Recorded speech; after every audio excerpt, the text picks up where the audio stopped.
What if I told you that some of history's most beautiful treasures carry within them stories so dark that simply touching them has claimed lives for centuries? Imagine standing in the silent halls of a grand estate, where shadows dance across marble floors, and ancient portraits seem to watch your every move. The air carries the faint scent of old wood and forgotten secrets. In your hands rests an object of extraordinary beauty, a relic crafted centuries ago for royalty, adorned with precious stones that catch the light like captured starlight. Yet something feels deeply wrong. Your fingers grow cold against the ornate surface, and an inexplicable dread settles in your chest like winter's icy grip. This sensation isn't born from imagination. It's documented historical reality. Throughout centuries, countless individuals have experienced this exact feeling when encountering artifacts so steeped in tragedy that they seem to carry darkness within their very essence. Tonight, you'll discover 3 specific cursed relics whose documented histories reveal a chilling pattern. Each beautiful object claimed exactly 5 lives before scientists could finally understand why. What makes these stories particularly fascinating is how modern science, with all our advanced equipment and rational thinking, still struggles to explain what previous generations attributed to curses. You'll hear detailed accounts from PhD researchers, museum curators, and forensic specialists who've documented phenomena that challenge our understanding of how consciousness and matter interact. So settle in as we explore verified cases where beauty and horror intertwined, where the most exquisite craftsmanship concealed the most inexplicable tragedies. The concept of cursed objects is as old as civilization itself. Ancient Egyptians buried their pharaohs with treasures meant to accompany them into the afterlife, but also with warnings carved in stone, threatening terrible fates for those who would disturb their eternal rest. Medieval European courts whispered of enchanted jewels that brought ruin to their wearers, while Asian dynasties passed down tales of imperial artifacts that demanded blood in exchange for their power. But what transforms a beautiful object into something feared? Imagine, if you will, sitting in a cozy armchair by a crackling fireplace while contemplating this ancient mystery. Picture the hands that first crafted these relics. Master artisans working by flickering candlelight, pouring their skill and soul into creating something magnificent. Yet often, these objects were born from tragedy, commissioned during times of war, betrayal, or devastating loss. They absorbed the emotions of their creators, the desperation of their commissioners, and the violence of the times in which they were made. Consider the weight of history that settles upon an object when it passes from hand to hand through the centuries.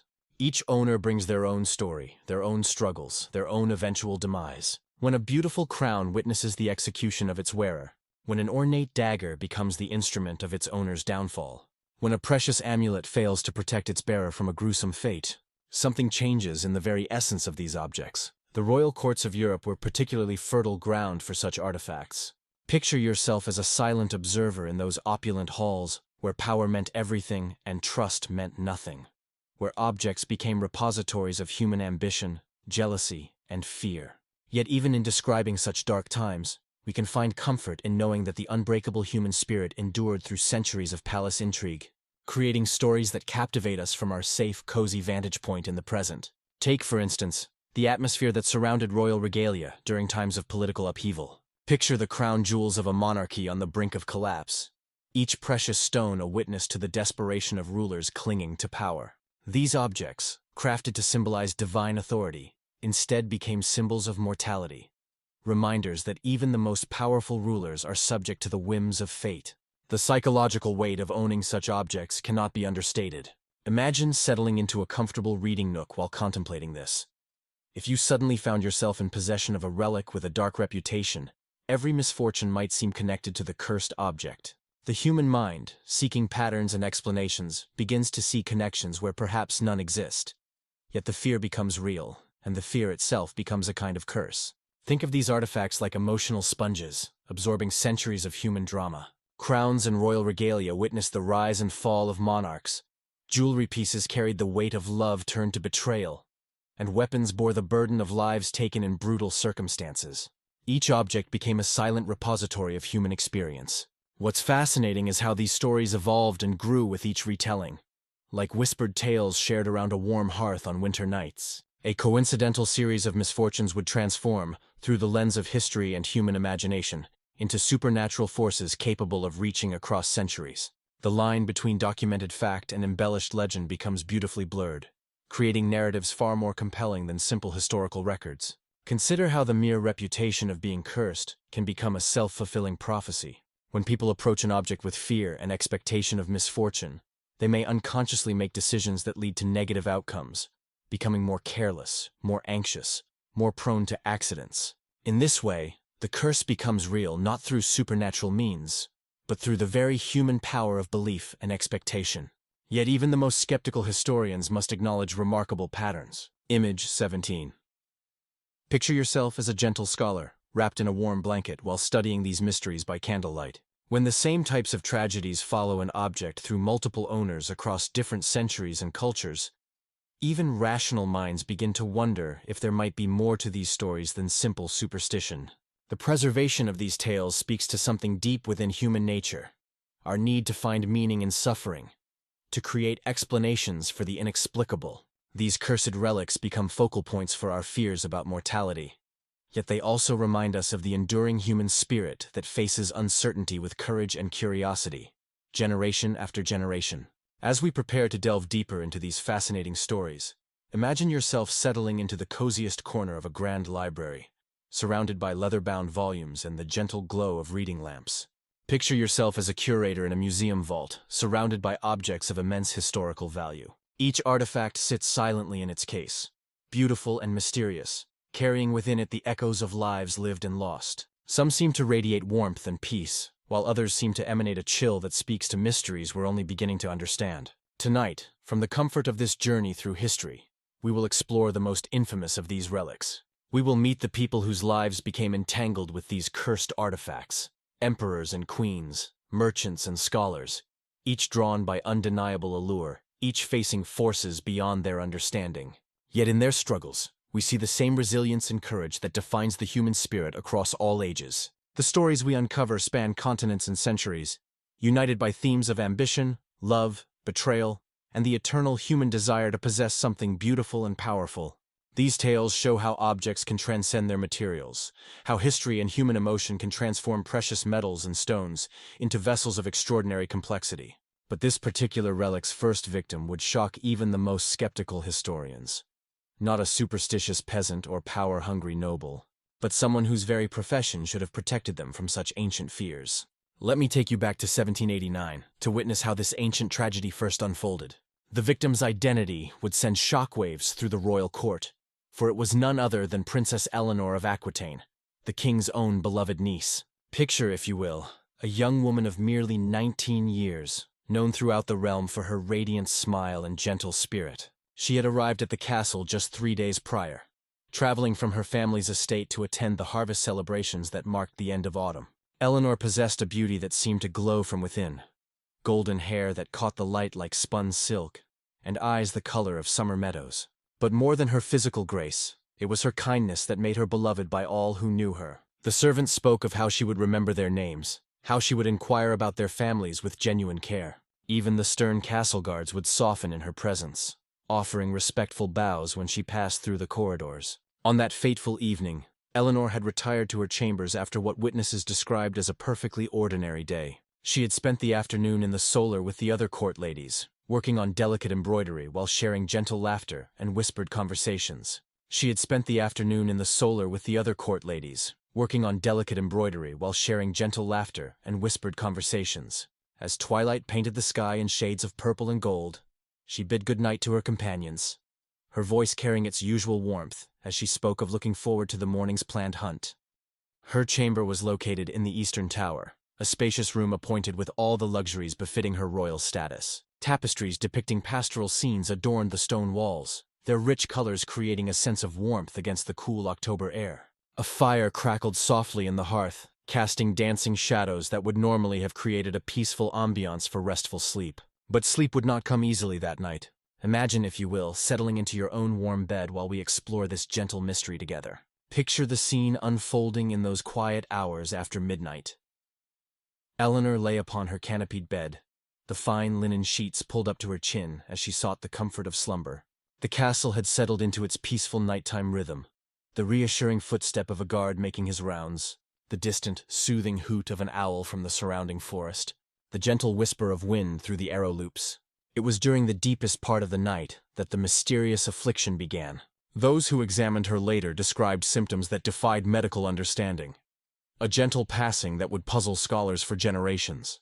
Eleanor awoke with what she initially believed to be a simple stomach ailment, reaching for the basin beside her bed with the innocent trust of youth. Yet as the hours passed, her condition grew more concerning. Picture yourself wrapped in a soft blanket while we observe this historical mystery with gentle curiosity.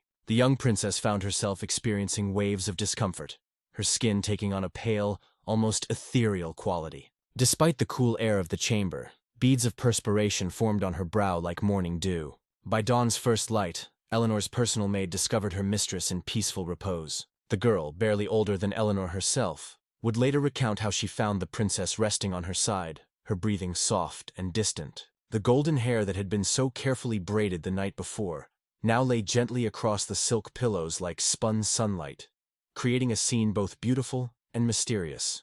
Word spread through the castle corridors with the hushed urgency that accompanies deep concern. The court physician, Master Aldrich, was summoned with gentle haste. This learned man, who had studied at the finest medical schools and treated nobility across the realm, arrived hoping to provide comfort and healing. Perhaps too much rich food from the previous evening's feast, or a chill caught from the autumn air. Yet what he discovered in Eleanor's chamber puzzled his learned mind. Imagine yourself as a curious observer, warm and safe in your own comfortable space, as we witness this historical enigma unfold. The princess exhibited symptoms that seemed to transcend the medical knowledge of the time. Her pulse quickened as if she had been running, yet she lay in peaceful stillness. Her eyes, when she could open them, appeared distant and dreamy, as though she was seeing beyond the physical world into realms of wonder. Master Aldrich administered his finest remedies with the gentle care of his profession. Herbal tinctures that had helped countless patients, healing techniques passed down through generations, prayers spoken with genuine hope. Yet the mysterious condition seemed beyond the reach of earthly medicine, as if Eleanor was being called to some distant realm where mortal healing could not follow. As morning progressed into afternoon, a profound sense of mystery settled over the castle like evening mist. The king himself came to sit vigil beside his niece's bed, his weathered hands folded in prayer as he watched the young woman who had brought such joy to his court. Even in our modern comfort, we can appreciate the depth of love and loss that filled those ancient stone chambers. Picture yourself in a cozy reading chair while we contemplate that chamber as shadows lengthened across the stone floor. The finest physicians in the kingdom had been summoned, each arriving with hope and skill, though the mystery would prove beyond their understanding. Priests offered their most heartfelt prayers, while the castle's women lit candles and whispered ancient words of healing passed down through generations of caring hands. As the sun began to set on that autumn day, Princess Eleanor drew her final breath in perfect peace. Those present described a moment of profound tranquility that settled over her features, the gentle beauty that had made her so beloved returning like dawn breaking through clouds. It was as if she had simply chosen to drift away, like a feather carried on the softest evening breeze, leaving behind only love and the enduring mystery of her passing.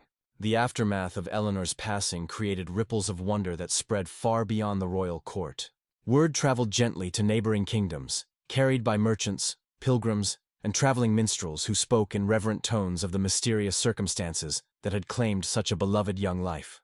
What made the event so perplexing was the complete absence of any earthly explanation. Picture yourself settling deeper into your comfortable spot, while we consider this gentle mystery. In an age when death was a frequent visitor even to the wealthiest households, this particular passing stood out for its peaceful, inexplicable nature. There had been no signs of plague, no wounds from accident or violence, no indication of any known ailment. Eleanor had simply faded away, like a flower touched by an ethereal frost, leaving behind only beauty and wonder. The royal physicians gathered in thoughtful council, poring over their ancient texts and consulting with learned colleagues from distant universities. They documented every detail with the careful attention of true scholars, hoping that somewhere in their combined wisdom lay understanding of this profound mystery. Yet their efforts yielded only deeper questions and greater wonder. As night fell once again over the castle, a new awareness began to stir among its inhabitants. Beyond grief for the beloved princess, there was now something else. A sense of awe that seemed to whisper through the corridors like evening wind through autumn leaves. If such a peaceful, mysterious transition could touch someone so young and vibrant, perhaps there were greater mysteries in the world than they had ever imagined. From our cozy vantage point in the present, we can appreciate both the sorrow and the wonder that must have filled those ancient halls. The pattern was emerging, but the second death would prove even more mysterious. The whispers of unease that followed Lord William's mysterious death grew into something far more disturbing when, just 3 weeks later, the curse claimed its second victim. Now, let us turn our attention to the second chapter of this unfolding mystery. Imagine yourself curled up by a warm fire while we visit the grand halls of Ravenshollow Castle on that fateful autumn morning. Lady Eleanor Blackwood, William's younger sister, had always been known for her vibrant spirit and infectious laughter that could brighten even the darkest corners of the ancient fortress. She was 28 years old, with auburn hair that caught the light like burnished copper, and eyes that sparkled with an almost childlike wonder at the world around her. Eleanor had been particularly drawn to the obsidian heart from the moment her brother brought it home. Picture her as an artist drawn to beauty in all its forms. While the superstitious servants crossed themselves when passing the artifact, she would often sit beside it in the library, sketching its intricate surface patterns by gentle candlelight. She claimed the stone seemed to hum with ancient energy, a sensitivity that perhaps spoke to her artistic soul rather than mere imagination. On that particular morning, as golden sunlight streamed through the tall Gothic windows like liquid amber, Eleanor was found resting in the very same chair where her brother had drawn his last breath. The resemblance between the two passings was so striking that even the most rational minds began to sense deeper mysteries at work. The castle's physician, Master Gregory, a man of considerable learning who had studied at the finest universities in Europe, arrived with his leather satchel of instruments and remedies. Imagine yourself as a gentle observer, wrapped in comfortable understanding, as we witness what he discovered. Eleanor's body showed no signs of violence, no indication of earthly ailment. Eleanor's body showed no signs of violence, no indication of earthly ailment. Her skin retained its natural color, her limbs were unmarked by struggle. Yet something profound and extraordinary had occurred. A transition as peaceful as it was mysterious. Picture yourself in the comfort of your own peaceful space while we observe this candlelit chamber, the scent of old parchment and beeswax creating an atmosphere of scholarly wonder. As Master Gregory examined Eleanor with growing amazement, he noticed her eyes had transformed completely. No longer their natural brown, but a deep, absolute darkness that seemed to hold infinite depth. The physician would later write in his journal that looking into those eyes was like gazing into the star-filled depths of a midnight sky. But what happened next transcended all earthly understanding. As Master Gregory leaned closer to observe this impossible transformation, Eleanor's form began to exhibit the same mysterious phenomenon that had marked her brother's passing. A gentle luminescence seemed to emanate from within, pulsing softly like a heartbeat made of captured starlight. The light was hauntingly beautiful, casting dancing patterns on the stone walls that moved with an otherworldly grace, like aurora borealis captured in an ancient chamber. The servants who had gathered in the doorway watched in wonder and awe as Eleanor's peaceful form continued to emanate that otherworldly radiance. The luminescence was particularly intense around her hands and throat, creating intricate patterns that some swore resembled ancient symbols, perhaps the language of realms beyond mortal understanding. Master Gregory, despite his scientific training, found himself witnessing something that transcended rational explanation. Imagine settling deeper into your cozy spot while we consider how, in medieval times, the boundary between the natural and supernatural was far thinner than we might imagine today. Such wondrous events carried profound meaning. The people of Ravenshollow Castle began to speak in reverent tones of ancient powers and mysteries, of artifacts that might indeed bridge the gap between our familiar world and realms of infinite possibility. Picture Eleanor as she had been just days before, laughing with the kitchen maids as they prepared the evening feast, her voice echoing through the corridors like pure music. She had a particular fondness for the castle's garden, where she would spend peaceful hours tending to the roses and herbs that grew in abundance against the ancient stone walls. Even now, from our comfortable modern perspective, we can appreciate how such vibrant life transforming into peaceful mystery would have filled those ancient halls with a sense of wonder as profound as morning mist settling over sleeping meadows. The timing of Eleanor's death was particularly troubling to those who sought patterns in the chaos. Exactly 3 weeks had passed since Lord William's demise, and both siblings had been found in identical circumstances, seated peacefully, their black eyes staring into eternity, their bodies glowing with that unexplained inner light. The precision of this timing suggested something far more deliberate than mere coincidence. As word of the second death spread throughout the surrounding villages, a new wave of fear began to ripple outward from Ravenshollow Castle. Traders who had once eagerly sought business with the Blackwood family now avoided the roads that led to their lands. Pilgrims changed their routes to give the castle a wide berth. Even the most hardened soldiers spoke nervously of the cursed artifact and the growing darkness that seemed to surround it. The servants within the castle itself began to notice other disturbing changes. The obsidian heart, which had always absorbed light with an almost greedy intensity, now seemed to pulse with its own internal rhythm. Some claimed they could hear a faint humming emanating from the artifact during the quiet hours before dawn. Others reported that shadows in the room where it was kept moved independently of any light source, twisting and writhing like living things. Image 03. Eleanor's chamber, where she had spent her final moments, became a place of particular dread. Despite thorough cleaning and the burning of blessed herbs, an inexplicable chill seemed to permeate the air. Servants assigned to tend the room reported feeling watched by unseen eyes, and several claimed to hear the faint echo of familiar laughter drifting through the corridors late at night. The castle's chaplain, Father Benedict, performed numerous blessings and exorcisms in an attempt to cleanse the growing darkness. Yet even this learned man of faith admitted privately that he sensed something beyond his experience at work within those ancient walls. The very stones seemed to whisper with malevolent intent, and the shadows grew longer with each passing day. Master Gregory, tormented by his inability to explain the impossible deaths, began to research similar phenomena in the extensive library that Lord William had assembled over the years. Among the ancient texts and grimoires, he found disturbing references to artifacts of power that could bridge the worlds of life and death. These objects, according to the forbidden knowledge contained in those dusty volumes, were said to exact terrible prices from those who possessed them.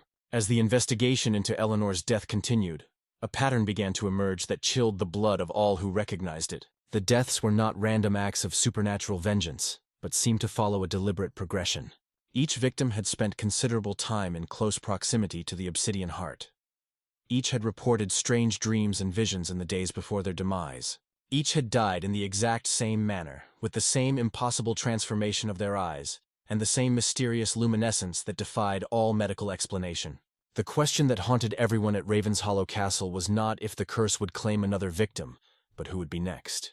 The artifact seemed to pulse with increasing intensity, as if feeding on the life force of its victims. And in the deepest chambers of the castle, where ancient foundations met bedrock, servants reported hearing sounds that should not exist. The whisper of voices speaking in languages that predated human memory, growing stronger with each passing night. 3 deaths, 1 artifact. But what happened next would transform this mystery into something far more extraordinary than anyone could have imagined. Our journey now leads us to the third and most profound manifestation of this ancient power. The growing whispers around Oakwood Manor weren't just idle gossip anymore. They carried the weight of profound mystery, something that seemed to resonate within the very foundations of the great house itself. As you settle deeper into this cozy corner of history, wrapped in the comfort of your own peaceful space, imagine the mounting sense of wonder that would soon encompass its 3rd chapter. Picture Lady Eleanor Ashworth in the autumn of 1821, moving through the grand hallways with a curiosity she couldn't quite name. The first 2 gentle passings had added layers of mystery to her beloved home, and now something extraordinary was beginning to manifest in the very walls around her. The servants spoke in hushed, almost reverent tones of doors that opened as if welcoming invisible guests, of soft footsteps in empty corridors, of a benevolent presence that seemed to watch over every corner with ancient wisdom. Winter was approaching with its characteristic embrace of the English countryside, and with it came a deepening of the wondrous occurrences that had begun to grace the manor. Imagine yourself in your own favorite reading spot while we picture Lady Eleanor drawn to the library each evening, seeking comfort in the familiar embrace of leather-bound volumes and the gentle crackling of the fireplace. It was here, in this sanctuary of knowledge and warmth, that she would encounter something that would forever expand her understanding of her ancestral home's extraordinary nature.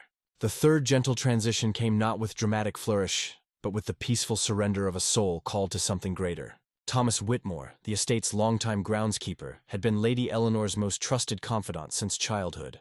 A man of the earth, practical and steady, he had provided decades of devoted service to the Ashworth family with unwavering loyalty. Yet something in those final weeks had touched him with profound wonder, as if he was beginning to perceive mysteries that his earthbound nature had never before sensed.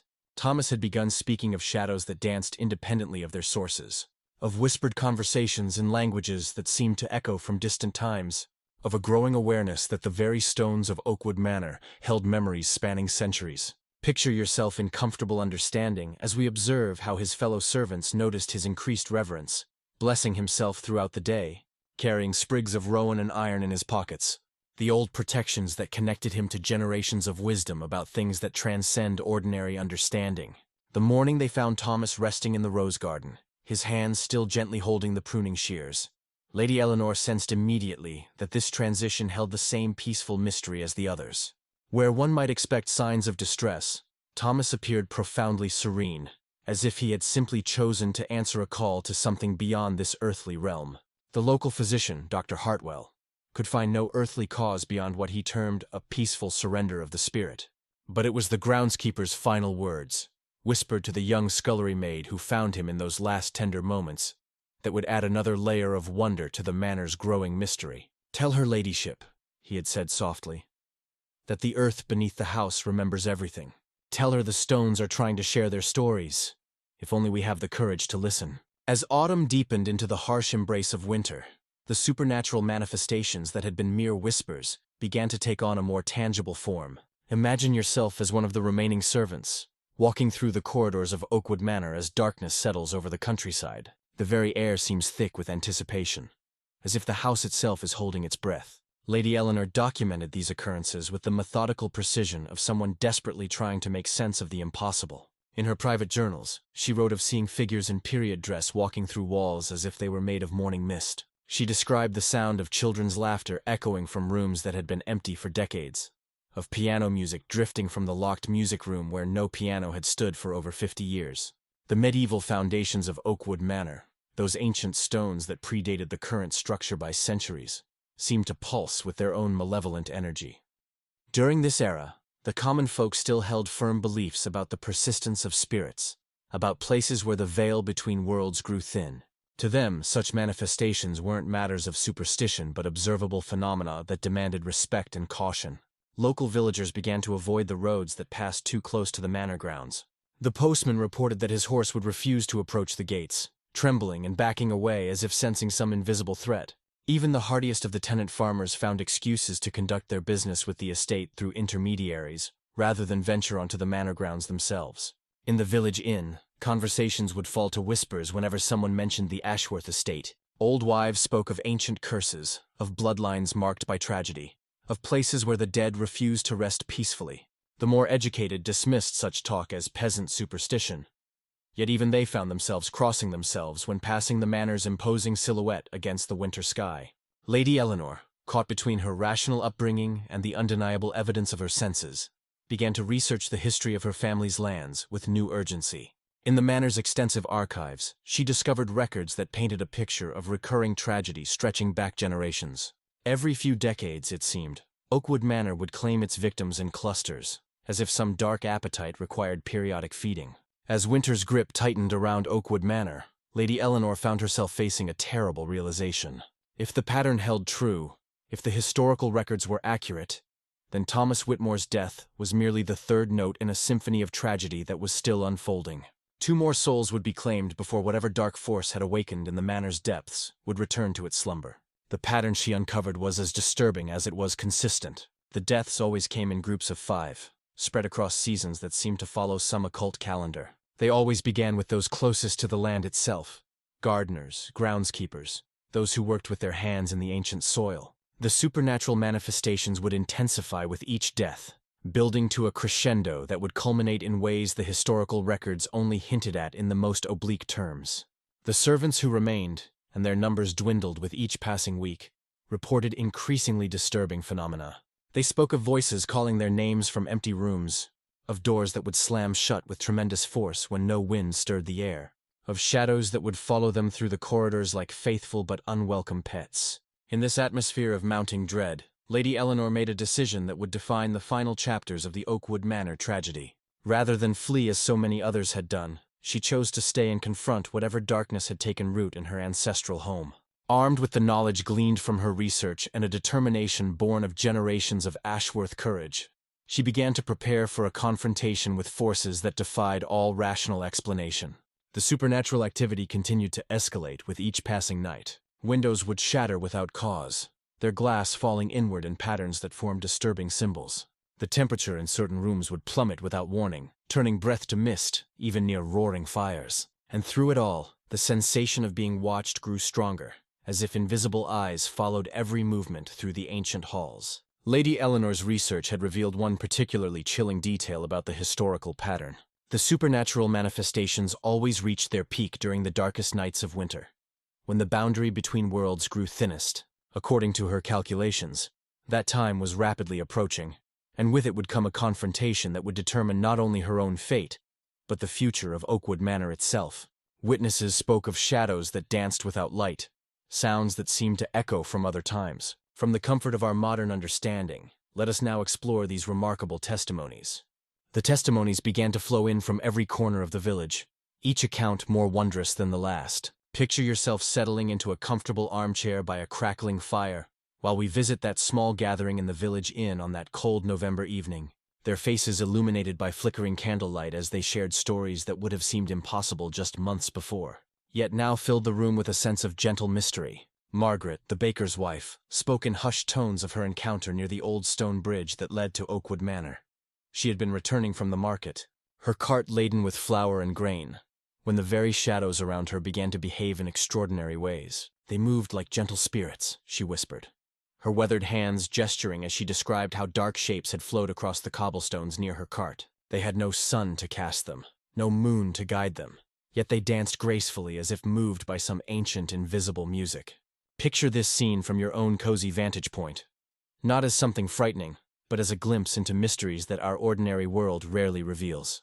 Thomas the blacksmith, a man whose massive frame and confident bearing had weathered decades of honest labor, recounted his own remarkable experience with a voice filled with wonder. He had been working late in his forge, the familiar rhythm of hammer on anvil creating its nightly symphony, when sounds began to drift from the direction of the manor that filled him with awe. It started as a humming, Thomas explained, his soot-stained fingers cradling his ale mug with newfound gentleness, like the sound of distant music, deep and resonant, as if the earth itself was singing. Then came the voices, men and women speaking in languages I'd never heard, yet somehow understood in my very soul. They seemed to be sharing stories, as if inviting me to witness some gathering of spirits from ages past. Imagine yourself listening to such tales by your own fireside, feeling not fear, but fascination at the thought that our world holds such hidden wonders. What made Thomas's account particularly fascinating was his description of how the sounds affected his work. Every piece of metal he tried to shape that night would mysteriously take on patterns he had never intended, as if the very iron was responding to some higher artistry. His forge fire, which had burned steadily for over 30 years, would dance between brilliant flames and gentle embers, seeming to pulse in harmony with the distant voices as if it too was somehow touched by their ancient presence. From our warm, safe perspective, we can appreciate how even the most practical tools and flames seem to recognize something extraordinary in those ethereal sounds. Brother Francis, a traveling monk who had sought shelter at the village monastery, provided perhaps the most disturbing testimony of all. As a man of God, his words carried particular weight among the increasingly frightened villagers. He described an encounter that had occurred during his evening prayers, when the very air around the monastery's chapel had begun to thicken with an oppressive presence. I was kneeling before the altar, Brother Francis recounted, his voice steady despite the obvious distress in his eyes, reciting Vespers as I had done countless times before, when the shadows cast by the stained glass windows began to move independently of the candlelight. They stretched and twisted, reaching toward me with what could only be described as malevolent intent. The temperature in the chapel dropped so suddenly that my breath came out in great white clouds, yet no wind stirred to explain such a dramatic change. What troubled Brother Francis most deeply was not the supernatural manifestation itself, but how it seemed to respond to his prayers. As he recited the familiar Latin verses, the shadows would retreat slightly, only to surge forward with renewed intensity when he paused to breathe. It was as if some dark intelligence was testing the strength of his faith, probing for weaknesses in his spiritual armor. The good brother's account took an even more disturbing turn when he described hearing what sounded like children's voices echoing through the chapel. They were singing, he said, his voice barely audible above the crackling of the inn's fireplace. But the words were wrong, twisted versions of sacred hymns that turned prayers of devotion into something altogether darker. I found myself unable to continue my own prayers, as if the corrupted songs were drowning out my connection to the divine. Young Rebecca, barely 16 and employed as a seamstress in the village, contributed her own harrowing tale. She had been walking home from a late evening of mending clothes for the local gentry when she encountered something that would forever change her understanding of the world around her. Near the ancient oak tree that marked the boundary between the village proper and the manor's extensive grounds, she witnessed an impossible sight. The tree's shadow was moving, Rebecca explained, her youthful voice trembling with the memory. Not swaying like it would in the wind. There wasn't any wind that night, but stretching and contracting like something alive. As I watched, the shadow began to take on the shape of a person, then several people, all of them reaching toward me with arms that seemed to stretch impossibly long. What made Rebecca's encounter particularly terrifying was how the shadow figures seemed to recognize her presence.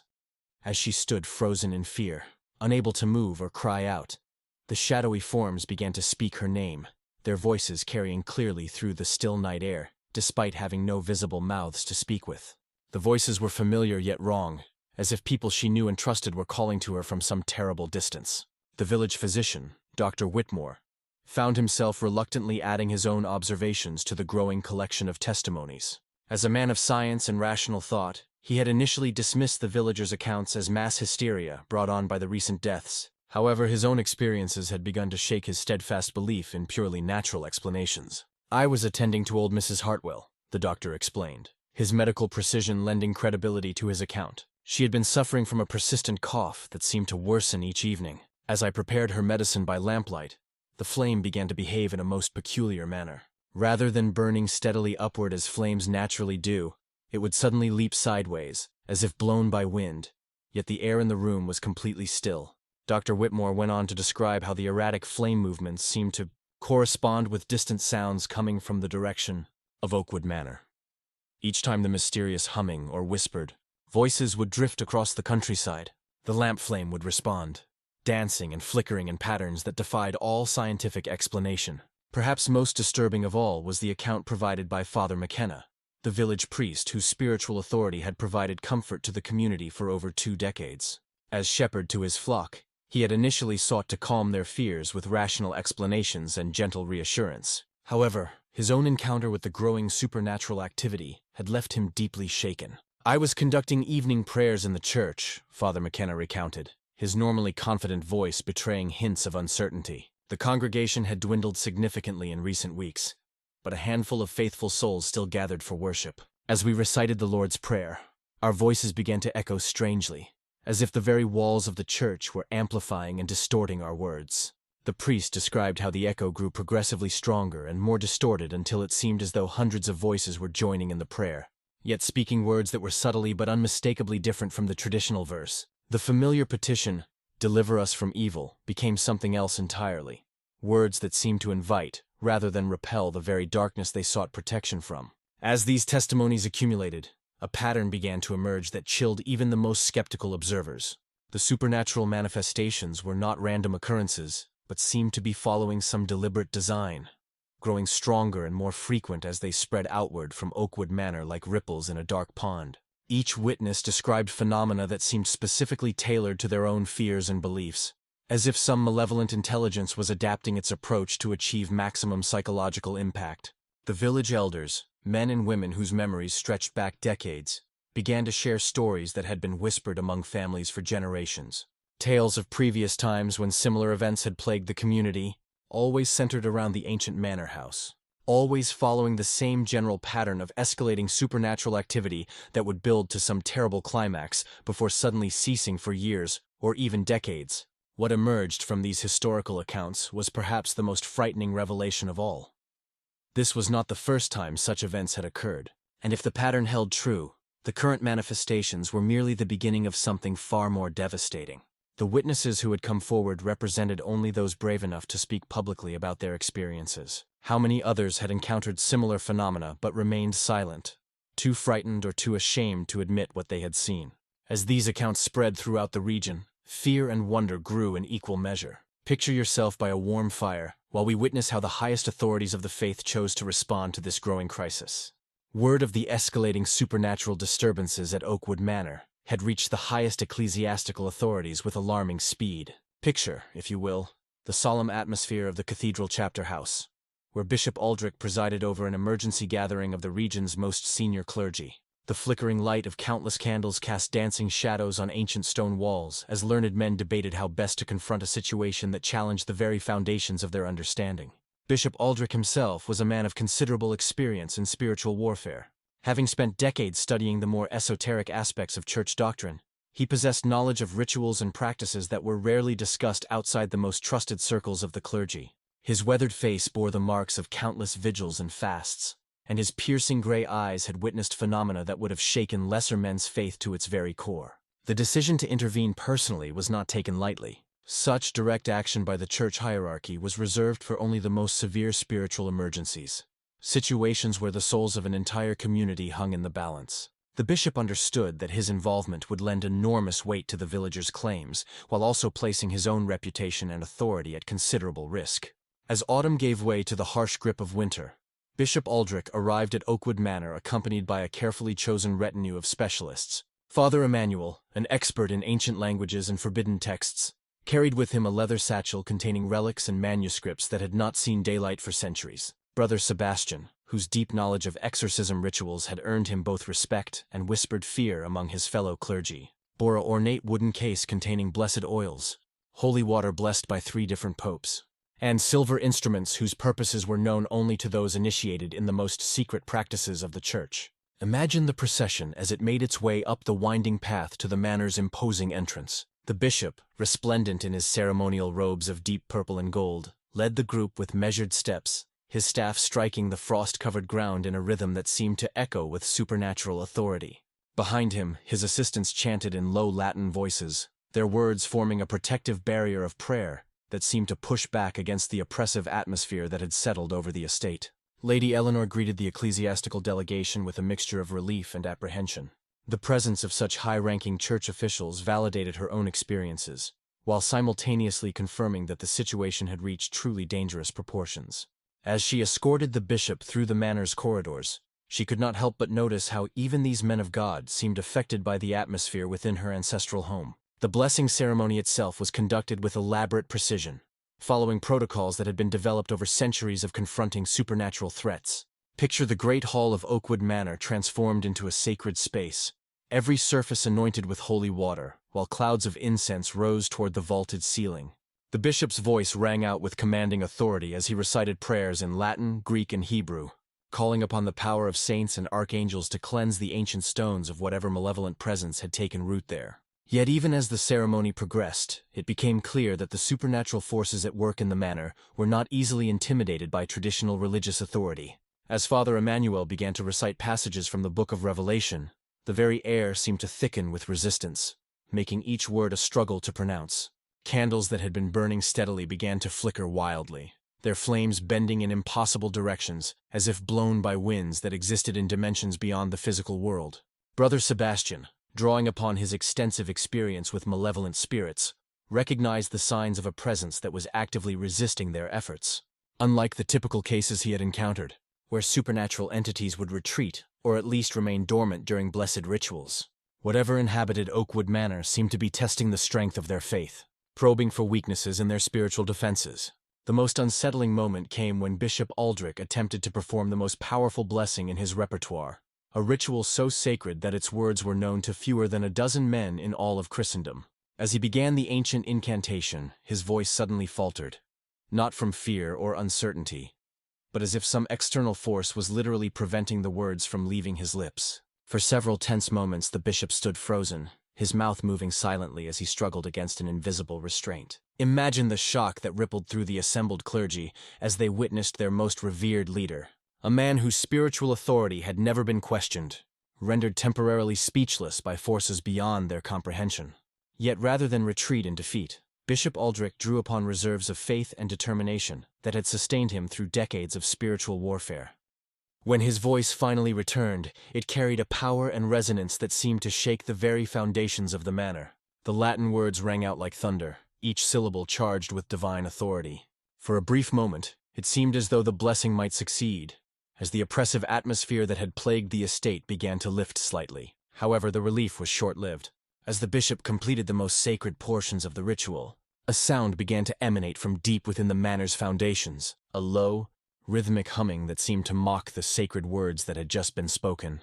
The temperature in the great hall plummeted so suddenly that the clergy's breath became visible in great white clouds, while the blessed candles began to burn with flames that cast no light, creating an atmosphere of supernatural darkness despite their presence. Father Emmanuel, consulting his ancient texts with growing urgency, discovered references to entities that were not merely resistant to holy intervention, but actually drew strength from it. These passages, written by medieval scholars who had encountered similar phenomena, described supernatural presences that existed in a state of perpetual opposition to divine grace, feeding on the very attempts to banish them. The realization that their efforts might actually be strengthening whatever force inhabited the manor filled the clergy with a profound sense of dread. Yet they persevered, understanding that retreat at this point would leave the surrounding community defenseless against escalating supernatural attacks.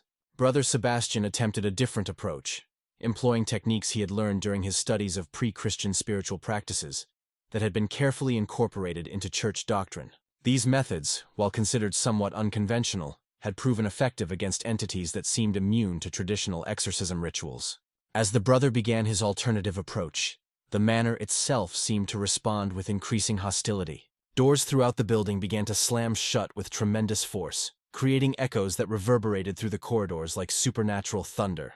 Windows that had remained intact for centuries suddenly shattered inward, their glass forming patterns on the floor that resembled ancient symbols no scholar could identify.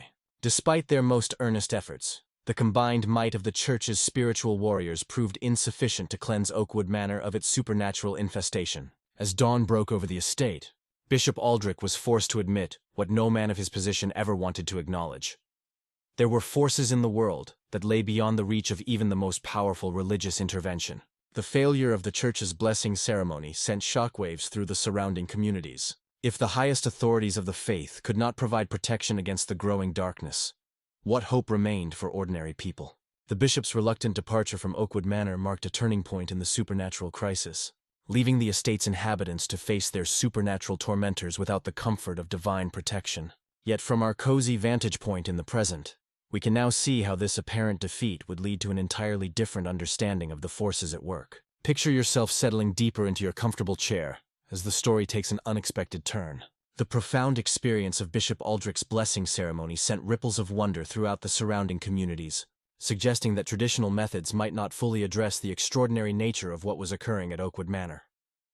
Lady Eleanor, witnessing how even the church's most sacred rituals seemed to awaken rather than quiet the mansion's mysteries, found herself contemplating a different path, not to combat the supernatural forces, but perhaps to understand them. Picture yourself in a comfortable reading nook while we explore this pivotal moment when fear transformed into curiosity. Imagine yourself settling deeper into your cozy space while we visit the thoughtful council that convened in the manor's library 3 days after the bishop's departure. The remaining servants, local officials, and Lady Eleanor herself gathered around the great oak table where generations of Ashworth family decisions had been made. The very air seemed charged with possibility, while shadows cast by the firelight appeared to dance with anticipation, as if the room itself was eager to witness this moment of human courage facing the unknown.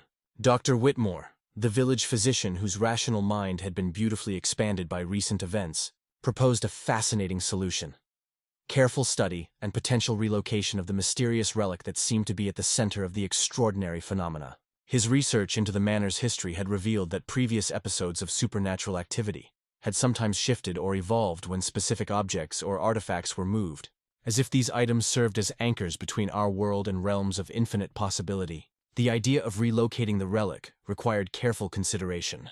According to the ancient records Lady Eleanor had discovered in her family's archives, attempts to move objects of supernatural significance had often resulted in unexpected transformations for those involved, sometimes revealing new mysteries, sometimes opening doorways to understanding that previous generations had not anticipated. Picture yourself wrapped in a warm blanket while we contemplate how such profound choices must have felt to those brave souls willing to venture into the unknown.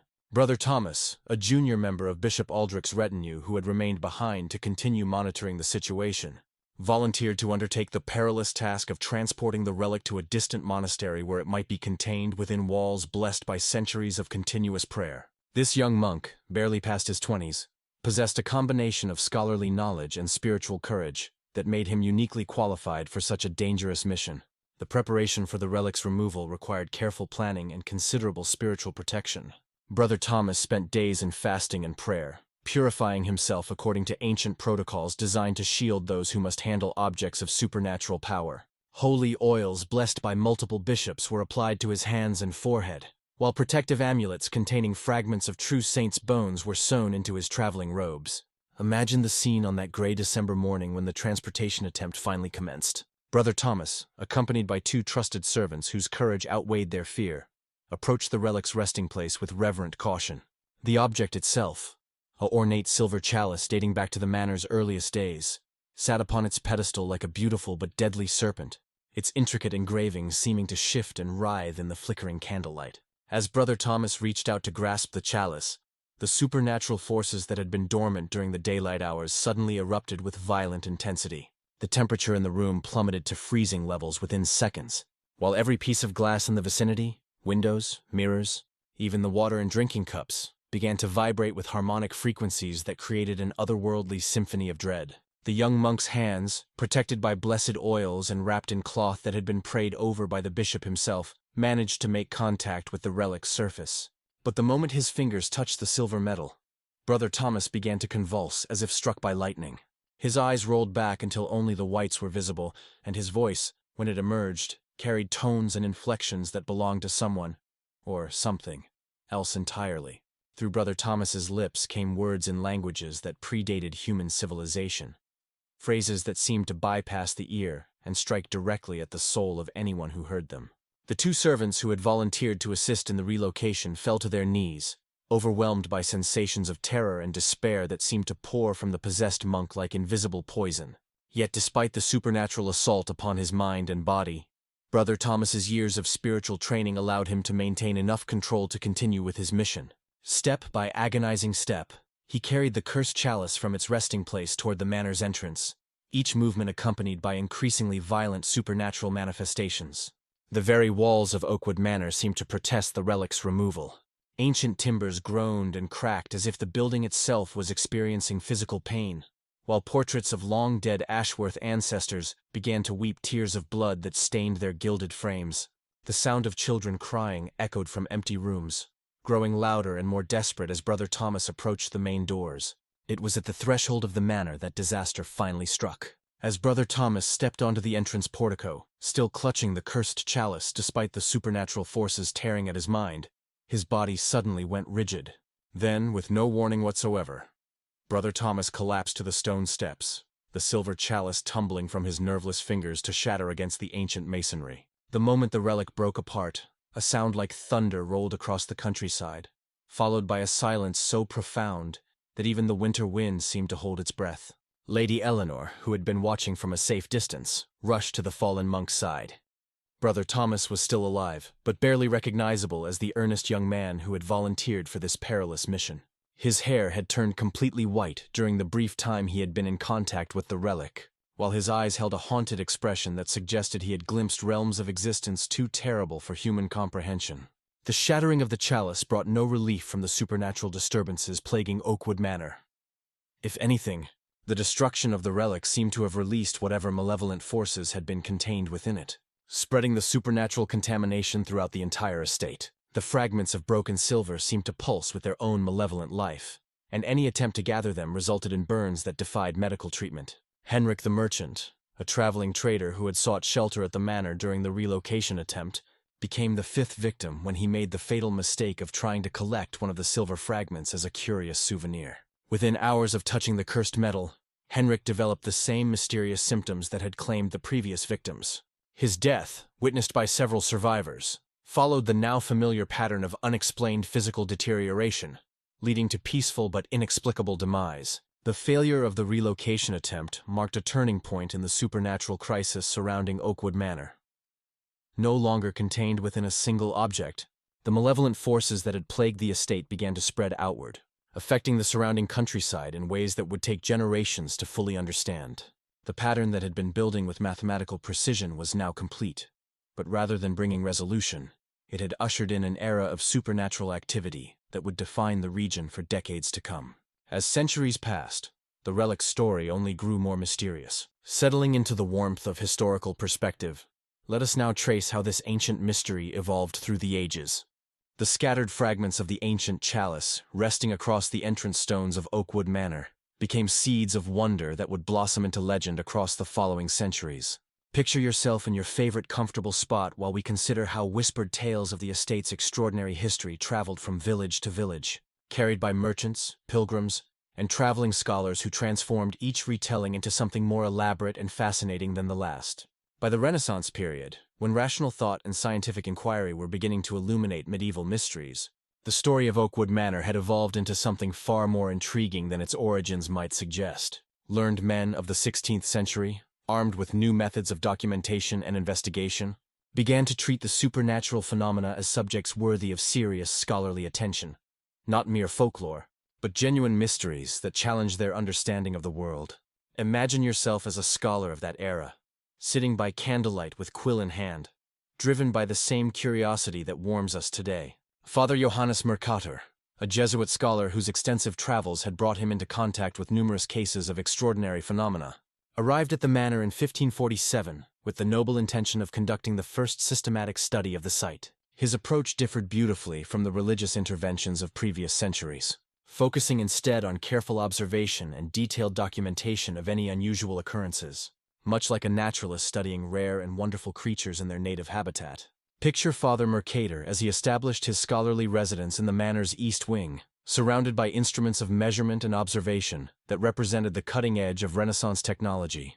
Imagine yourself curled up in a comfortable chair, while we observe this dedicated scholar, his brass astrolabe and mechanical timepieces designed to detect any variations in natural rhythms, while his collection of natural philosophical texts provided frameworks for understanding phenomena that previous ages had approached with wonder rather than systematic study. Yet even this methodical scientific approach could not fully explain the events that Father Mercator documented during his 3-month residency at Oakwood Manor. His detailed journals, preserved in the Vatican archives to this day, describe manifestations that challenged the emerging scientific worldview, while remaining frustratingly resistant to rational explanation. The scholar reported temperature fluctuations that occurred in patterns too regular to be natural, yet too complex to be artificial. Rooms that had been sealed and measured would be found with furniture rearranged in geometric patterns that seemed to follow mathematical principles, unknown to European scholarship. Most disturbing of all were the acoustic phenomena, sounds that seemed to emanate from the very stones of the building, creating harmonies that existed at the edge of human hearing, yet produced profound emotional responses in anyone who experienced them. Father Mercator's investigation was cut short when he began to experience the same mysterious physical deterioration that had claimed previous victims. Unlike the sudden onset that had characterized earlier deaths, the scholar's decline was gradual, allowing him to document his own symptoms with clinical precision. His final journal entries, written in an increasingly unsteady hand, describe a growing sense of being watched by intelligences that existed just beyond the threshold of perception. The 17th century brought new attention to Oakwood Manor from practitioners of the emerging natural sciences. The 17th century brought new attention to Oakwood Manor from practitioners of the emerging natural sciences. Sir William Hartwell, a founding member of what would later become the Royal Society, conducted extensive experiments at the estate in 1683, hoping to apply the new principles of empirical observation to phenomena that had previously been dismissed as mere superstition. Imagine Sir William's elaborate apparatus filling the manor's great hall. Mechanical devices designed to measure atmospheric pressure, temperature, and humidity with unprecedented precision. His collection of magnetic compasses and pendulum clocks were intended to detect any disturbances in natural forces, while his carefully calibrated scales sought to document any unexplained changes in the weight of objects within the manor's walls.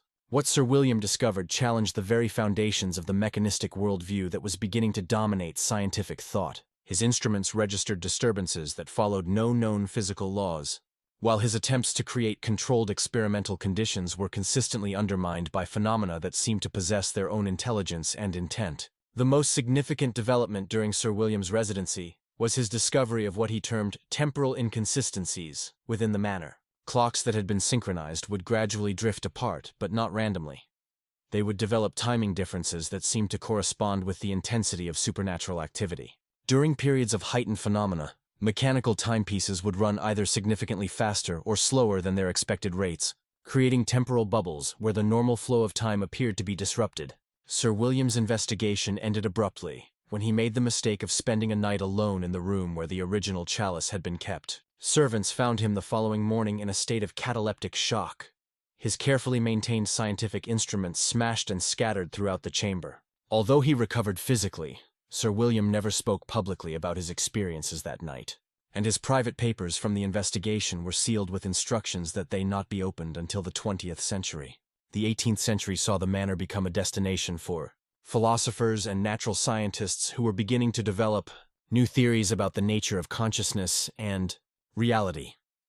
Dr. Emanuel Swedenborg, the Swedish mystic and scientist, spent several weeks at Oakwood Manor in 1745, attempting to apply his theories about spiritual realms to the documented phenomena. Swedenborg's approach differed significantly from previous investigators in that he did not seek to dispel or contain the supernatural activity, but rather to communicate with it. His detailed correspondence with colleagues describes experiments in what he termed controlled spiritual contact, using meditation, techniques and sensory deprivation to make himself receptive to non-physical influences. Picture Dr. Swedenborg in the manor's library, surrounded by the accumulated documentation of previous investigators, as he prepared for his attempt at deliberate supernatural contact.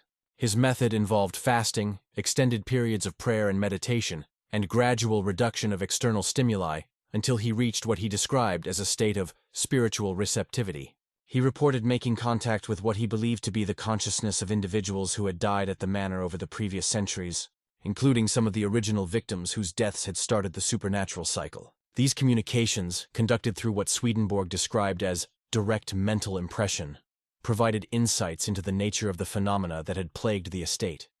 Most significantly, Swedenborg claimed to have learned that the supernatural activity was not malevolent by nature, but rather represented a form of spiritual distress caused by souls who had become trapped between physical and spiritual realms. The cursed chalice, according to these communications, had served as an anchor point that prevented normal spiritual progression after death, creating a growing accumulation of confused and desperate consciousness that manifested as increasingly chaotic supernatural phenomena. Swedenborg's theory, while impossible to verify through conventional means, provided the first coherent explanation for why the supernatural activity had intensified over time, rather than diminishing.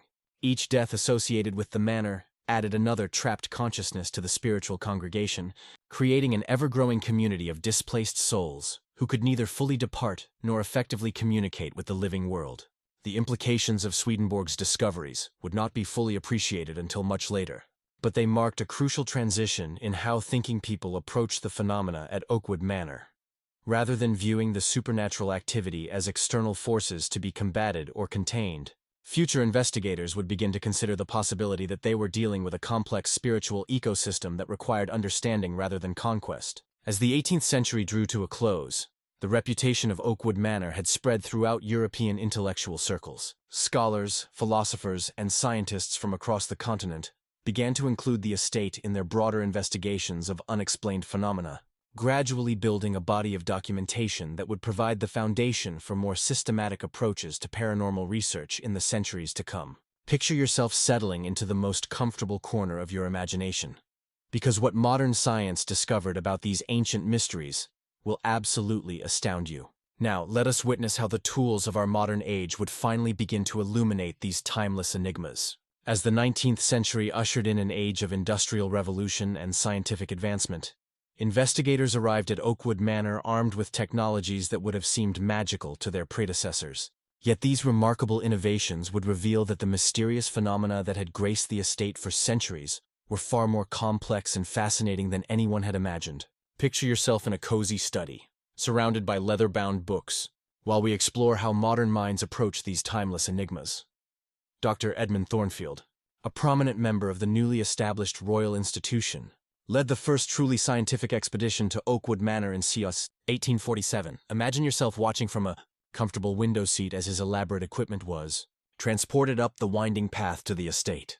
Steam-powered generators providing consistent electrical current, photographic apparatus capable of capturing images in the gentlest light, and electromagnetic instruments designed to detect variations in natural fields that might illuminate the mysterious phenomena. It was like watching the future arrive at the doorstep of ancient mystery. Dr. Thornfield's approach represented the pinnacle of Victorian scientific optimism. He believed wholeheartedly that all mysterious phenomena, no matter how apparently otherworldly, would eventually reveal their secrets to systematic investigation and careful analysis. His detailed experimental protocols were designed to complement, rather than dismiss, the subjective experiences of previous investigators. Understanding that human perception might itself be part of the phenomenon he sought to understand. His detailed experimental protocols were designed to complement, rather than dismiss, the subjective experiences of previous investigators. Understanding that human perception might itself be part of the phenomenon he sought to understand.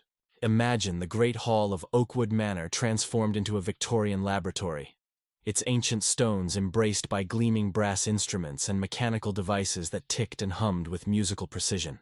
Picture yourself settling into a comfortable armchair nearby, while we observe Dr. Thornfield's team working with methodical dedication, taking baseline measurements of temperature, atmospheric pressure, magnetic field strength, and electromagnetic activity throughout the manor's various chambers, like cartographers mapping an undiscovered country of wonder. Yet within days of beginning their investigation, Dr. Thornfield's carefully calibrated instruments began to register anomalies that defied all known scientific principles. His electromagnetic detectors, designed to identify the subtle fields generated by natural phenomena, began picking up signals that seemed to originate from sources that didn't exist in any physical sense. The patterns were too complex to be random electrical interference, yet too consistent to be mere equipment malfunction.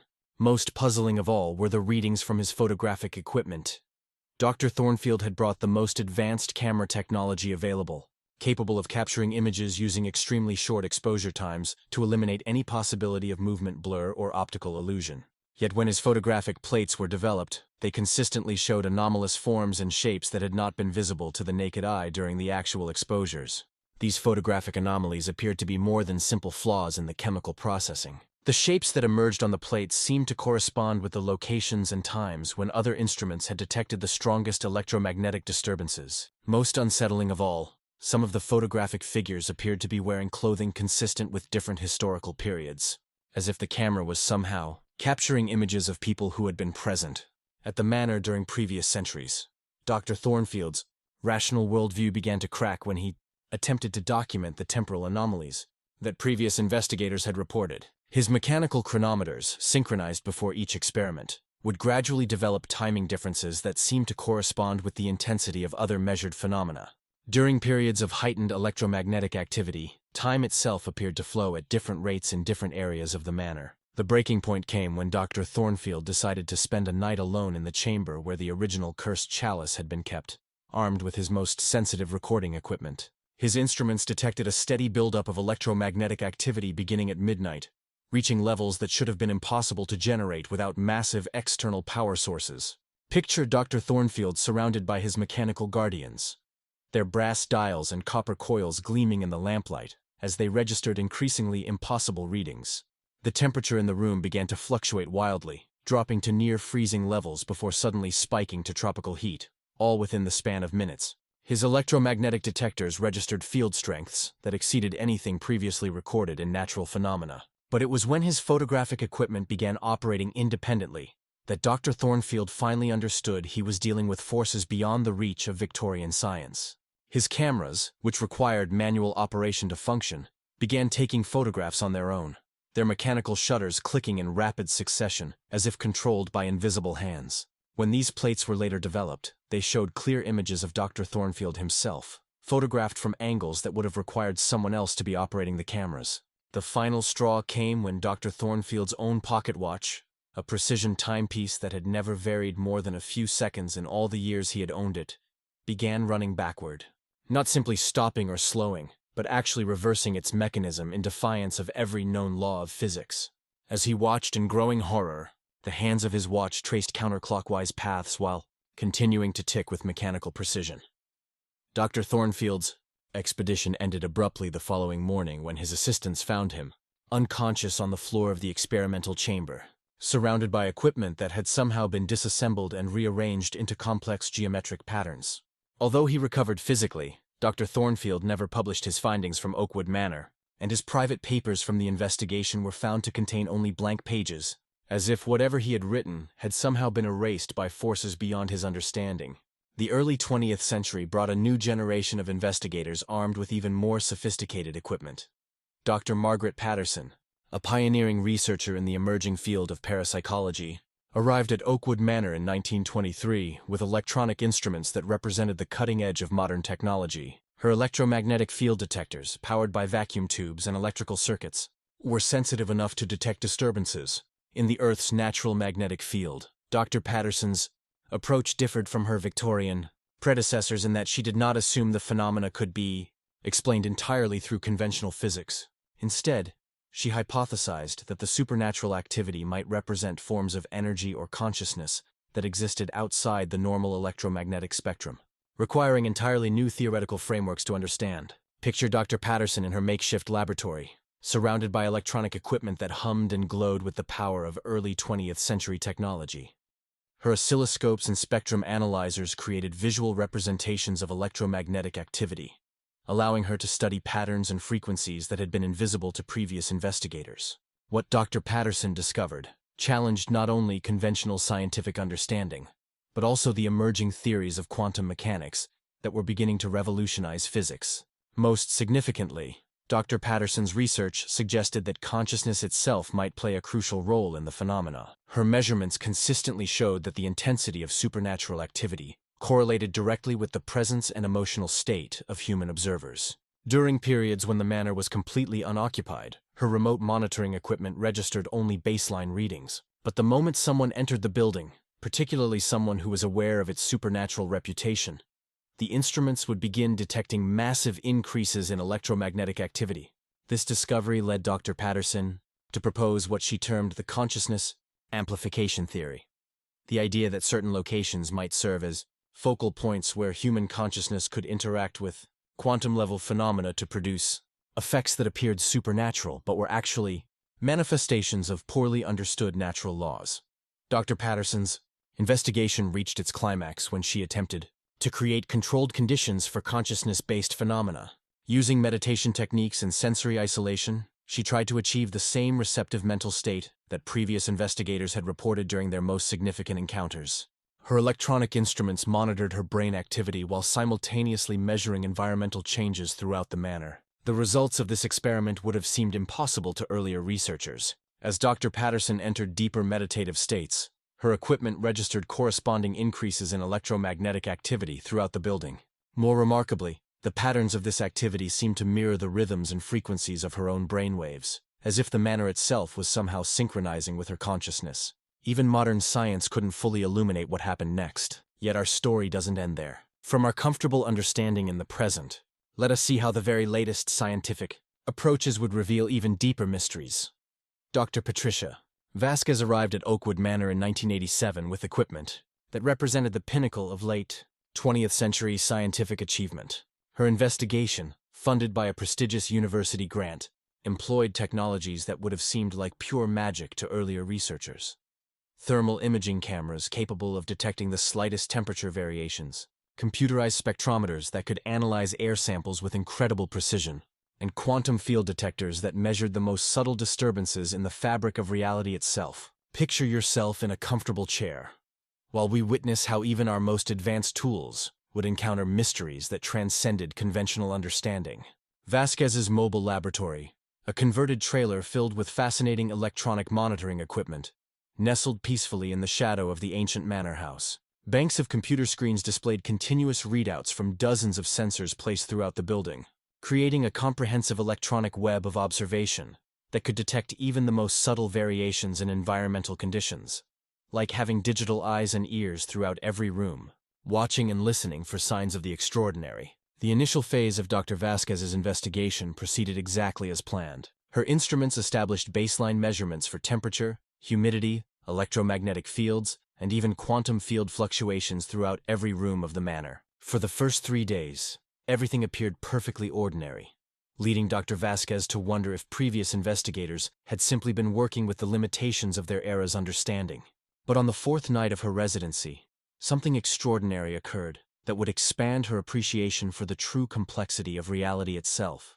Imagine yourself wrapped in a cozy blanket while we witness this pivotal moment when cutting-edge science encountered something that transcended all current understanding. Picture Dr. Vasquez in her high-tech command center, peacefully monitoring dozens of readouts by the gentle glow of computer screens, when every instrument in her arsenal began registering simultaneous wonders. Not the gradual changes that might indicate equipment variation, but instantaneous shifts in fundamental physical properties that revealed realities beyond established scientific understanding, like watching the universe itself demonstrate that it held far more mysteries than any textbook had ever imagined. Her thermal imaging cameras showed the air temperature in certain areas of the manor dropping to absolute zero, -273 degrees Celsius, while adjacent spaces remained at normal room temperature. This was not merely cold air moving through the building, but localized zones where molecular motion had apparently ceased entirely, creating pockets of absolute vacuum that existed within normal atmosphere. Simultaneously, her electromagnetic field detectors registered readings that exceeded the theoretical maximum for naturally occurring phenomena. The field's strength in some areas of the manor approached levels typically associated with solar flares or magnetic storms, yet these disturbances remained precisely localized, affecting spaces no larger than a few cubic meters, while leaving surrounding areas completely undisturbed. Most impossibly, Dr. Vasquez's quantum field detectors began measuring what could only be described as temporal distortions. Subatomic particles in certain areas of the manor appeared to be moving backward through time, exhibiting quantum states that violated the fundamental principle of causality. According to her instruments, effects were occurring before their causes, creating localized paradoxes that should have torn apart the fabric of space-time itself. Picture Dr. Vasquez staring at her computer displays in growing disbelief as the impossible readings continued to accumulate. Her first assumption was equipment failure, but cross-checking with backup systems confirmed that all instruments were functioning perfectly. The phenomena were real, measurable, and absolutely inexplicable according to everything she understood about physics. The situation escalated dramatically when Dr. Vasquez's automated recording systems began capturing visual evidence of the impossibilities her instruments were detecting. Her high-speed cameras, designed to record events occurring in microseconds, began showing footage of objects moving through the manor that cast no shadows, reflected no light, yet somehow interacted with the physical environment in measurable ways. These recordings showed what appeared to be human figures walking through the manor's corridors.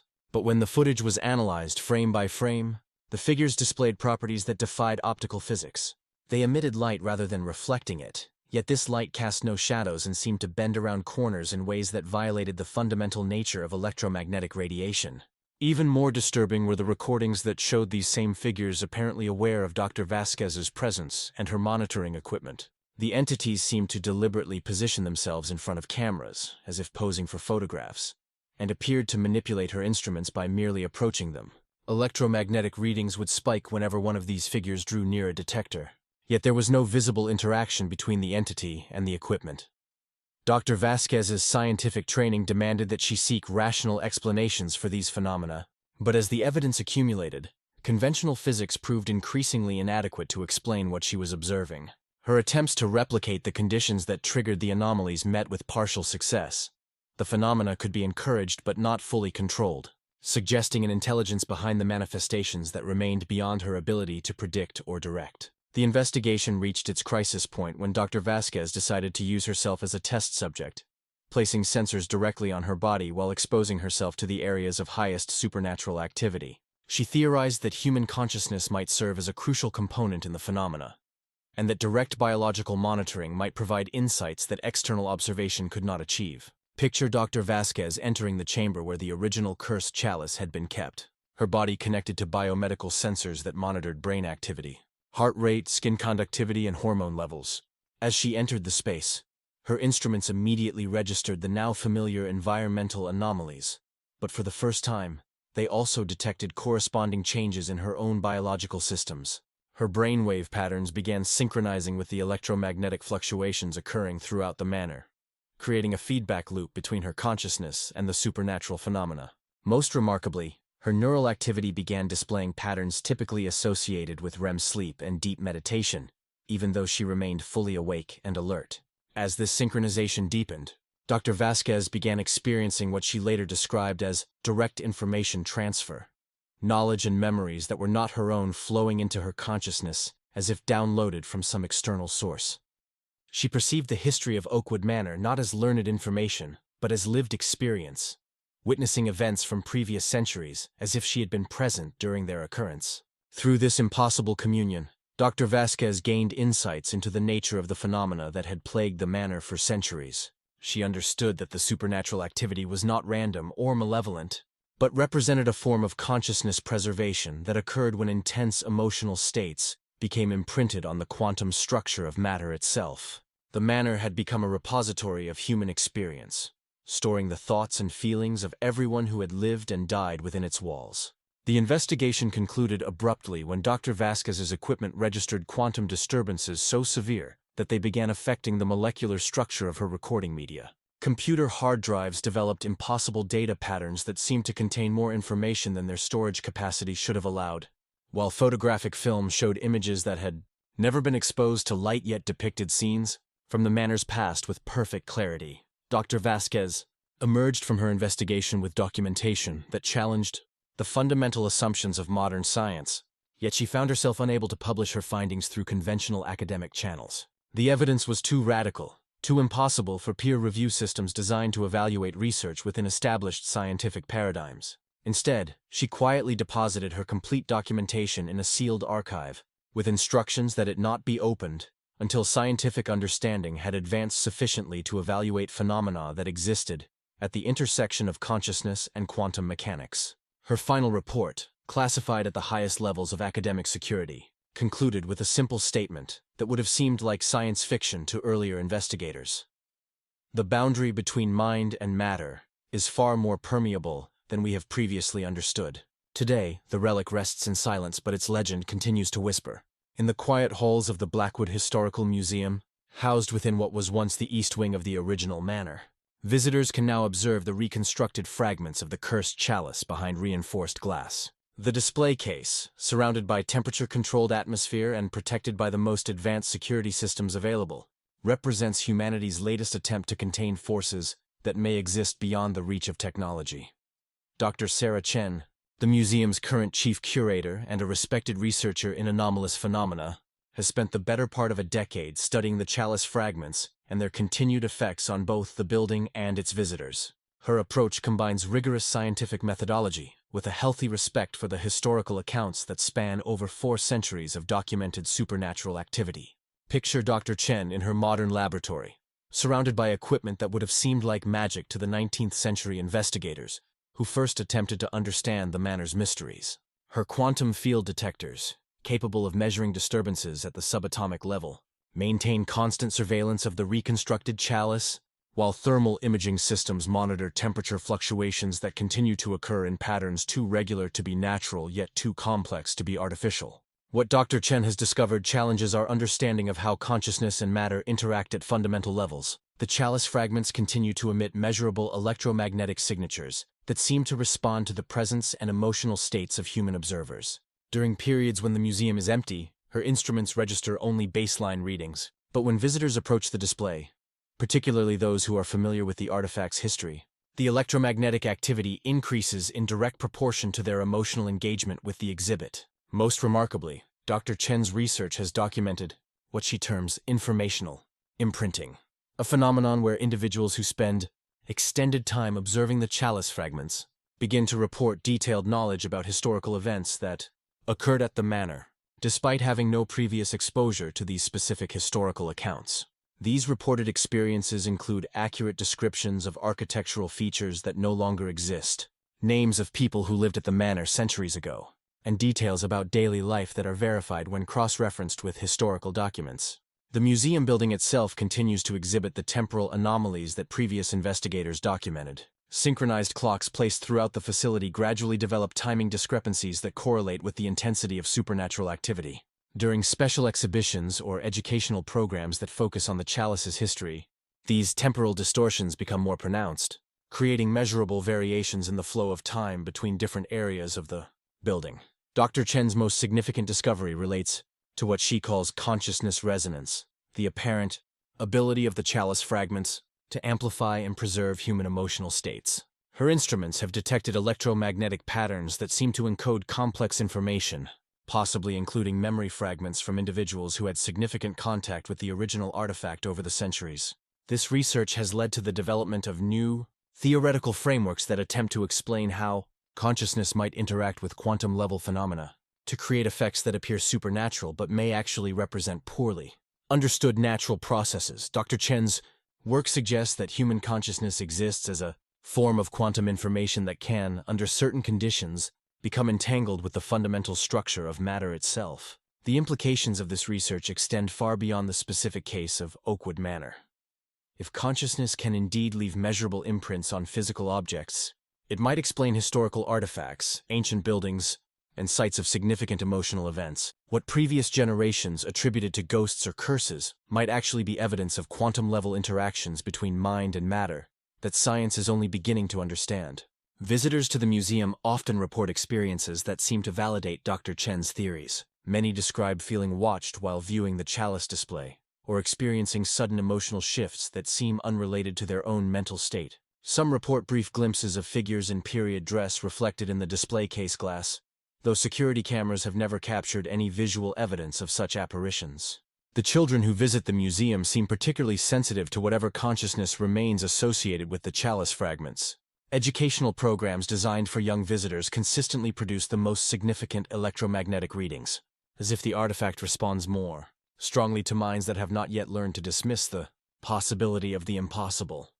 Dr. Chen has documented numerous cases of children providing detailed descriptions of life at the manor during various historical periods, information they could not have acquired through normal educational channels. These accounts often include sensory details: the smell of wood smoke, the sound of horses' hooves on cobblestones, the feeling of heavy woolen clothing that suggest experiential rather than intellectual knowledge. Local schools have begun incorporating visits to the museum into their history curricula, not merely to learn about the past, but to participate in what may be humanity's first successful attempt to create controlled interactions between past and present consciousness. Students who complete these programs often demonstrate remarkable retention of historical information and show increased empathy for the struggles and experiences of people from previous eras. The surrounding community has gradually adapted to living with the ongoing mystery of the chalice fragments. Rather than viewing the supernatural activity as a threat, most residents have come to see it as part of their cultural heritage, a unique connection to the past that enriches their understanding of history and human experience. Property values in the area have actually increased over the past decade, as people seek to live near what has become recognized as one of the world's most significant sites for consciousness research. The combination of rigorous scientific investigation with respect for historical mystery has created an atmosphere where rational inquiry and wonder can coexist productively. The manor's legacy has also influenced contemporary approaches to historical preservation and museum design. Rather than attempting to completely control or eliminate anomalous phenomena, institutions worldwide are beginning to consider how such effects might be safely incorporated into educational experiences that help visitors connect more deeply with historical narratives. Dr. Chen's research team continues to develop new technologies specifically designed to study consciousness-matter interactions. Their work has attracted funding from universities and research institutions around the world, as the implications of their findings extend to fields ranging from quantum physics to cognitive psychology to artificial intelligence development. Perhaps most importantly, the ongoing research at Oakwood Manor represents a new model for how science might approach phenomena that have traditionally been dismissed as supernatural. Rather than assuming that unexplained events must be either completely natural or completely impossible, Dr. Chen's team works from the premise that reality itself may be far stranger and more wonderful than our current scientific paradigms can accommodate. As our journey through this dark history draws to a close, we're left with profound questions as we reach the end of our exploration. Dear listener, you've now witnessed exactly what I promised at the beginning. 3 cursed relics whose documented histories revealed that chilling pattern of claiming precisely 5 lives each before modern science could begin to understand why. From the obsidian heart at Ravenshollow Castle to the silver chalice fragments at Oakwood Manor, we've traced how beauty and horror can become mysteriously intertwined across centuries. Together, we've discovered something remarkable: that humanity's eternal dance with the unknown reveals as much about our courage as it does about the supernatural. From ancient Egyptian sorcerers to medieval alchemists, from Renaissance scholars to modern researchers, each generation has faced these inexplicable phenomena with the same fundamental response: not retreat, but curiosity. What strikes me most profoundly about these stories is not the darkness they reveal, but the light they illuminate within the human spirit. Throughout every era we've explored, when faced with phenomena that defied understanding, people didn't simply cower in fear. They questioned, they investigated, they sought to comprehend, even when their methods seemed primitive by today's standards. Even when their conclusions led them down paths we now consider misguided, the underlying impulse was fundamentally beautiful: the desire to understand our world and our place within it. Imagine, if you will, a young scholar in a medieval monastery poring over ancient texts by candlelight. The winter wind howls outside his stone cell, but he persists, driven by an insatiable curiosity about the mysteries that surround him. He knows that others have called such pursuits dangerous, even heretical. Yet he continues because something deep within him refuses to accept that any knowledge should remain forever hidden. This same spirit that drove our ancestors to seek understanding in the darkness continues to drive us today, though our tools and methods have evolved beyond their wildest dreams. The practitioners of magic we've encountered weren't necessarily the villains history has sometimes painted them to be. Many were healers, seeking to ease suffering in an age when conventional medicine offered little hope. Others were philosophers, attempting to understand the fundamental forces that govern existence. Yes, some dabbled in practices we now know to be harmful or meaningless, but we must remember they were working with the knowledge available to them, guided by frameworks of understanding that made sense within their historical context. Consider the alchemists we've met on our journey. While their quest to transmute base metals into gold may seem foolish to us now, their work laid the foundation for modern chemistry. Their careful observations, their detailed record-keeping, their willingness to experiment and fail and try again, these qualities eventually led to breakthrough discoveries that transformed our world. The line between magic and science, we've learned, is often thinner than we might expect. What's particularly fascinating is how these historical figures dealt with fear and uncertainty, living in times when plague could strike without warning, when natural disasters were seen as divine punishment, when the very structure of society could crumble overnight. They still found ways to hope, to learn, to grow. Their resilience in the face of genuine terror offers us a template for dealing with our own uncertainties. The rituals and practices we've explored, even the darkest ones, reveal something essential about human nature: our need for control in an uncontrollable world. When faced with forces beyond their understanding, people created systems of meaning, developed practices that gave them a sense of agency, found ways to believe they could influence their fate. While we might not approve of all their methods, we can certainly understand the impulse. As you settle more comfortably into your bed tonight, perhaps you'll reflect on how much has changed since those ancient times. The fears that kept our ancestors awake at night, plague, famine, invasion, supernatural vengeance, have largely been conquered by human ingenuity and cooperation. We've illuminated many of the dark corners that once terrified entire civilizations. We've developed medicines that would seem miraculous to medieval healers, technologies that would appear magical to Renaissance scholars. Yet in some ways we haven't changed at all. We still seek to understand the mysteries that surround us. We still grapple with questions of meaning and purpose.